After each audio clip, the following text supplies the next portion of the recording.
Browning shooter Sam Green topped off a memorable 2023 clay season by winning the British Open Sporting Championship at the beginning of September, on top of the World Sporting title he won at E.J. Churchill just a couple of months ago. The British is a real test of stamina as well as skill. It's the one they say you have to win 3 times. First, you must qualify on the 120-bird course during the week. That gets you into the 75-bird final on Sunday morning.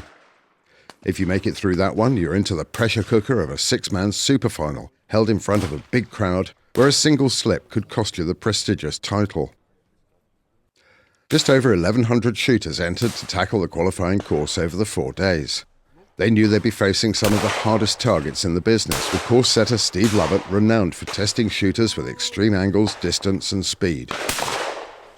This one lived up to expectations, with tricky combinations of pairs, targets skimming across a lake like flat stones, distant battus, and even one launched from a brand new trap that's said to throw a clay at more than 100 miles an hour. My roots is sporting shooting. I love the good old-fashioned English sporting rounds. We don't see them very often nowadays. It's all gone a bit modern and 3D, but this shot really well. 15 stands in the week of completely different targets. And if somebody had a weakness, it showed it up. But, you know, I've had loads of messages on my phone this week from C and B class shooters saying what a fantastic week they've had. So, several of the top names shot on the first day, but dropped out of contention, with only the top 5 in each class and top 3 in each category going through to Sunday's final. Sam Green shot early on the Wednesday, scoring a superb 110 out of 120. Later in the day, Tom Young topped his score by 1, but Sam's place in the final was secure, with Toby Reed, Phil Gray and Richard Bunning joining him on Sunday's squad list. Former champion George Digweed failed to qualify in his class with a 103, but made it to the final in the veterans category. Among the qualifiers was a strong contingent of Eley shooters. The cartridge manufacturer's Tony Bromwich was there to support them.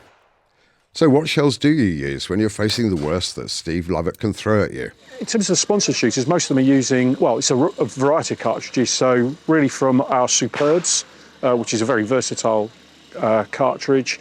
VIP Federations are also popular, and people have also been using the titanium cartridge. So those are probably the 3 main cartridges that we've seen being used today. But, you know, there's been a wide range of the Eley range. As the week went on, the squad list for Sunday morning steadily filled up. James Atwood jumped to the top of the leaderboard on day 2, shooting a superb 116 out of 120. His score remained unbeaten until the end, despite strong challenges from the likes of Andrew McEwen, shooting 115, and Nick Hendrick, 114. For the British, making the final is just the first hurdle though. How you got there no longer matters. With scores reset to 0, it's all to play for. It was here that Sam really shone, missing just 2 targets to score a phenomenal 73 out of 75. That put him in the lead going into the 6-man super final. Sam can't afford a single slip, with Suffolk junior Will Page just 1 behind. Jack Lovick and James Bradley Day are snapping at his heels on 71.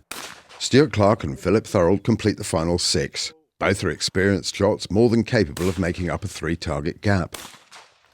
The pressure builds as the 6 super finalists shoot first one stand and then the next. With Sam holding the lead, he's last to shoot on the final stand. It all hangs on those last few targets. He holds it together, and there's a tense wait as the CPSA team double-check the scores. So Sam Green is the winner with Highcom with a score of 90. But yes, he's won, and by a comfortable margin. He's over the moon. It's been the perfect end of the perfect year, really. Again, with the Browning crown, another championship to his name. So, it's a fantastic gun. So for me, this is the last competition of the year. So now go back onto some game shooting, to have a bit of chill time for the winter. I'm not one for standing out there in the minus weather shooting clays. Just have a bit of chill time now. And then it'll be roll round to the Essex Masters again. So that'll be the start of the season again for me. For full results, see the CPSA website, cpsa.co.uk. For more about Browning guns, go to browning.eu. And for Eley cartridges, it's eleyhawklimited.com.